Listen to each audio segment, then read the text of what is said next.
Welcome into Dolphins Today. I am Tom Downey. To begin this video, we're looking at the latest ESPN 2-round mock draft from Field Yates. Different picks than some other ones, so I thought it was a good, worthwhile conversation here. We'll react to that and have our own 7-round Dolphins mock draft later this week for you. No trades on that one, but maybe in the future. If you want that, hit the sub button so you don't miss out. In round one, the Dolphins took Byron Murphy out of Texas. And I think you can make a real argument this is the number one tackle, or defensive tackle, I should say, in this year's class. He can instantly help replace Christian Wilkins, and all of those sound like pretty good things to me. Here was the argument from Field. The Dolphins just watched Christian Wilkins depart in free agency, but Murphy has some traces of Wilkins in his game as a disruptive interior defender. Murphy had a great season in 2023 with 5 sacks, but the stats are far from the whole story of his impact. He has a unique ability to torque and hold up against the run, and he makes life easier for the players around him. You know, he actually played a lot of nose guard for Texas. Even with T'Vondre Sweat, they oftentimes trusted Murphy to handle double teams a little bit better. 16.5% pressure rate. He over doubled his pressures from 2022 to 2023. The burst is really good. The quickness is impressive. Tested super well. On top of that, he's not the biggest guy. He's probably just under 300 pounds. I'm not going to put him at nose guard like Texas tended to do. I've got a first/second round grade on him. Everyone wants to compare the undersized defensive tackle to this is Geno Atkins. I actually think Shelby Harris might be a better player comp here for Byron Murphy. I would have very few complaints about this one. I actually like Johnny Newton out of Illinois even more, but Murphy would certainly be a strong pick for Miami. So of that round one pick, give me your one-word reaction to how you feel about it. It'll be the pinned comment on this video, so if that ad plays on YouTube, cool. Ignore it while the ad plays. Think about it. Go drop one word for me with the pinned comment of this video.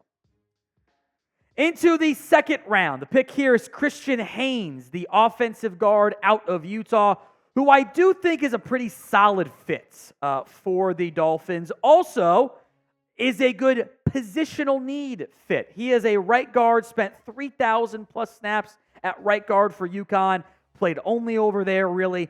That could be a plug-and-play starter for you, potentially in the second round. Here's the pitch from Field Yates. Dolphins lost Robert Hunt in free agency, opening up a significant gap along the offensive line. Enter Haynes, an experienced guard with 49 starts, who plays with a serious edge to his game. I think he'd be an ideal fit in the Miami offense. He tested very well for his size, just under 6'3", 317, just over a 5-second 40-yard dash. He moves pretty well. I think there is a level of competition stuff that's going to have to be adjusted there. He's a little bit more of a finesse player than a power player. I don't know if he was quite as athletic as he tested, but the zone blocking stuff he did at UConn translates pretty well to Miami. I have a early third-round grade on him there, and you don't have a third-round pick or a fourth-round pick, so taking him back into round 2, not really a reach, and you're getting, in theory, a starting caliber player. So nothing too concerning with me in terms of that idea. So a quick little mock draft there. Grade it. First 2 picks for the Dolphins. A, B, C, D, or F. Sound off in the comments section. Another route the Dolphins could pursue in round 1 is drafting Brian Thomas Jr., the Palm Beach Post, proposing that idea. If he ends up getting there in round 1, he might not get there, by the way. The production this year was wildly impressive. Over 1,000 yards, 17 total touchdowns, significant, massive jump forward, which also does kind of make him a little bit of a one-year wonder. Just a shade under 6'3", 209, and ran a 4.33 40-yard dash. That's that. The tall, athletic, good profile guy is very dynamic. My player comp for him, Christian Watson, athletic profile is not that bad. I kind of like Marquez Valdes-Scantling if he could actually catch, which is a very, very talented football player. by the way. I think there's a lot to like about Brian Thomas. He's not actually good at this as he thought he would be. Decent route runner for his size. Needs to kind of get the route tree developed. 1st/2nd round grade for me there. The biggest issue is not the player. It's, take a receiver round 1? We'll talk more about that in a moment, but first, today's show is made possible by Game Time. Game Time takes the guesswork out of buying tickets to your next big event. That could be sporting, could be concert, comedy, theater, whatever. With killer last-minute deals, all-in prices, and views from your seat, plus their best price guarantee, Game Time takes the guesswork out of buying tickets. They have deals right up to the start of the event and even an hour after it starts. It is the place to find last-minute seats. And the Game Time guarantee means you'll always get the best price. If you find tickets in the same section and row for less, Game Time will credit you 110% of the difference. By the way, deal alert, go to the CONCACAF Cup quarterfinals, Miami, tonight. Last minutes, but that's what Game Time is perfect for, folks.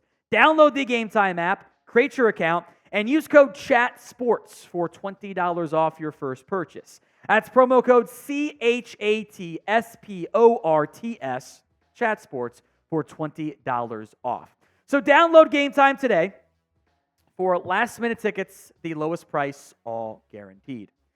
I think it is pretty clear that the Dolphins are in the market for wide receiver help. They are looking to add a better third option than just Braxton Berrios, than just breakout year from Eric Ezekama. The round 1 options that are good value and also can be there, probably Brian Thomas Jr. and the 2 tech receivers that Mike McDaniel went to go see along with Chris Greer at the Texas Pro Day, Xavier Worthy and A.D. Mitchell. The talent's there for those guys. Here's my question mark. Can the Dolphins have the luxury pick of a receiver in round 1? What if there's a good guard? What if there's a good defensive tackle, which I think there will be? I don't know if you could justify that from a short-term perspective. So would you draft a wide receiver in round 1, or would you wait in a strong class and take one later? Y for yes, N for no. You could also sign somebody. And that was the pitch from Omar Kelly in terms of the options for the Dolphins. A bunch of receivers he listed. Guys we've mentioned before, right? Tyler Boyd, sometime on that yesterday. Odell Beckham Jr. DJ Chark and MVS offer you some vertical threats on the outside. Michael Thomas is a little bit washed. Michael Gallup is a vertical threat that's not coming off a great year. Renfrow can play the slot. And then he mentioned Jarvis Landry again. So let's hear from Omar. Writing, injuries tarnish his 2022 season, and his diva persona has seemingly kept him out of the league since.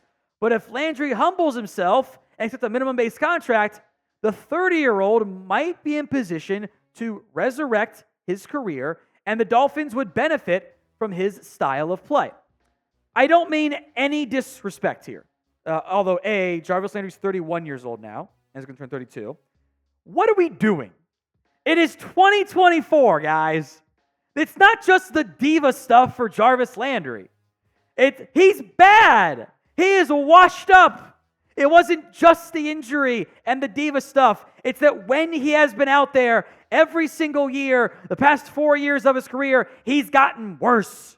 He was good with the Browns in 2019. He wasn't as good in 2020. He wasn't nearly as good in 2021. And he was bad in 2022. If you look up the dictionary definition of regression, I got a hold of dictionary.com, folks. They're putting this on the web app side.